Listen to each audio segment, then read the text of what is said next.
Welcome back to Quick Chat in the Cadillac. My name is SG, and I like to explore the simplicities of complexity. So if you don't know, this is my show. And let me break it down for you real quick. Today, we're going to talk about something that is always intimidating and always necessary. We're talking about defeating the monster. All right, now, plenty of us have a monster in our lives. Whether it's a place, whether it's a person, whether it's some sort of group, whether it's some sort of belief system, whether it's your entire country, it doesn't matter. We all have a monster. Sometimes it can even be yourself. But today I'm going to be teaching you some strategies to defeat a monster from firsthand experience, a man who has been faced with many monsters, how to take care of a monster cleanly and efficiently, how to do so loudly and abruptly, and potentially how to do so in the way that stings the most. You gotta be careful with this last one because it may turn you into a monster. Now, when I'm talking about monsters, obviously I'm not talking about, the thing that we used to dream about living under our bed or some shit like that. It's not Freddy Krueger or Jason. I'm talking about something that is destructive on purpose, knowingly and willfully. It is not the nature of the monster to be destructive, but it has become its habit. That's a true monster. See, a beast is of nature. A beast is of nature. A beast does what a beast does because that is of its nature. But a monster knows better. Whether it's better to be a beast or a monster, I can't tell you. What I can tell you is how do we defeat the monster. The very first strategy we are going to use can be referred to as killing with kindness. Now, I'm not talking about being someone who is walked upon all day, every day. I'm not talking about allowing a monster to be a monster, even though you know it's detrimental to yourself. I'm talking about example setting. In a sense, when you are in consistent interaction with the monster. Now, this first one only works if there are other people who are able to witness the monstrosity. When you attempt to kill someone with kindness, it is by setting the example of what behavior, what conducting yourself, what certain things should look like. This is a strategy that takes a long time, okay, and I'm going to tell you why. Essentially, what you're doing is taking the current reality of that person's behavior and providing a comparison model to where they should be at. You're taking a comparison of where that entity's behavior is and providing a comparison model to where that entity should be at. When you do this, it will expose their behavior as monstrous. And you have to wait. Not only for other people to witness it, you have to wait for them to recognize and understand what they're witnessing. You also have to wait until that person's consequence arrives in the form of a total loss. Whatever that person values most, whatever that entity values most is what they will lose when they see, or the things that they see that they value begin to understand, oh, this monster right here is really a monster. That's when you begin to see their downfall. And the reason this takes time is because you have to wait on other people, and other people are always going to be on their time and never yours.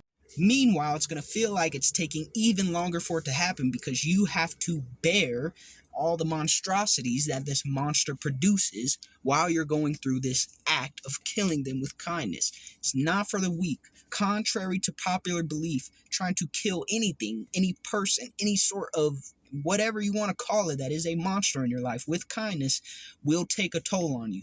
And that is why it's not for the weak. You have to be ready and willing to accept the toll that it's going to take in order for you to come out victorious. The second way that you can defeat one of the monsters in your life, or every monster in your life, is by confrontation. Okay, but it's not all pros on this side either. When you directly confront a monster in any form or fashion, you will receive pushback from the monster. You have to be prepared for that battle. Whether they push back physically and whoop your ass or attempt to, whether they push back socially and attempt to go on what we would call a smear campaign or just devalue you in their social circle and your social circle, or whether they attempt to attack you, mentally and emotionally by targeting you with some form of behavior that makes you feel like less valuable. There will be a battle when you confront a monster head on. On the positive side, this is the quickest way to defeat that monster and remove them from your life. Now, the toll for it can take a toll on you as well. Okay, because if you sit here directly confronting a monster, the toll will be more immediate. It's not a slow death, right? It's not a slow burn, but it is a burn, and it can be a death. All right, maybe not in the literal sense of the word, but it will definitely take a toll on you. It'll happen quick. You can heal quick, hopefully, unless it's got long-term consequences, depending on how big the monster is and how much it requires for you to take them on. But that is an option that you have. Okay, never count out an option just because you like one option better than the other. You must use the option, you must use the option that is most efficient for the kind of monster that you are dealing with. Now, the third way to defeat a monster is to become a snake. All right, for those of you out here who pride themselves on being genuine and honest, this one's gonna hurt a little bit. Essentially, you are going to become a monster that is more dangerous but more lethal. When you're working with a monster, when you are dealing with a monster, when you are encountering a monster, and you can't confront them head on, you also don't have the patience to wait it out and show them what an example would be and wait for people around you to witness it. You have to essentially become a snake. You have to find a way to out-monster the monster. This means you're going to have to become something lower than the monster, essentially. Ain't nothing lower than the belly of a snake. Becoming the snake is quite possibly the most treacherous, the most taxing way to do it. It's also the way to do it and to make sure that shit never happens again. Now, you don't have to concern yourself with how a monster goes on about, taking care of things after you're done with them, right? Sometimes they'll learn their lesson, sometimes they're not. But the goal is to make sure you defeat the monster. With a snake, the goal is to just obliterate the monster. It ain't no monster no more. This is going to involve you doing things that the monster does and doing them so well and with so much, emphasis, with so much passion that you begin to question who you really are. When you do that, you are lowering yourself. It is nothing lower than the belly of a snake. Okay, sometimes in the South they use that expression to say someone's pretty low, but it really ain't nothing lower than that. And you will become lower than the belly of the fucking snake if you try to snake a monster. You have to earn their trust. Do all the monstrous shit that you gotta do to earn their trust. Turn around and bite them in the fucking ass. Excuse my French, but this is a tough one, so I gotta be real serious with you. Being a snake to the monster is one of the lowest things. Like, they talk about hood culture, like snitching, being a part of it. That's kind of what it's like to be a snake. Using someone's trust, someone who's already not a trustworthy person, using the same tactics they use, only more intense and with more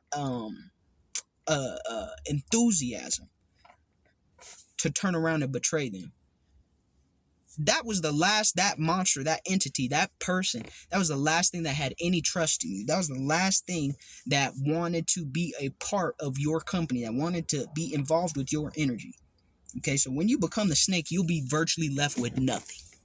There may be folks who are grateful for you becoming the snake to defeat the monster, but at the end of the day, they don't trust you because they couldn't trust the damn monster, and you earn the monster's trust by betraying them. So how the fuck do you think they're going to trust you now that you took out the monster? In their eyes, if you betrayed them, who the fuck will you not betray? So that's how you deal with a monster. Now, there are different monsters that you can deal with.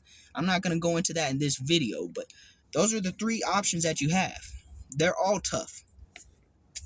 It's not easy to kill a monster, but you got to do it. Because if you don't, you're going to let it take control of your life.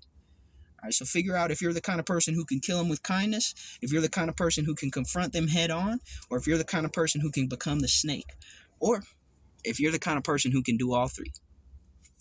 Peace.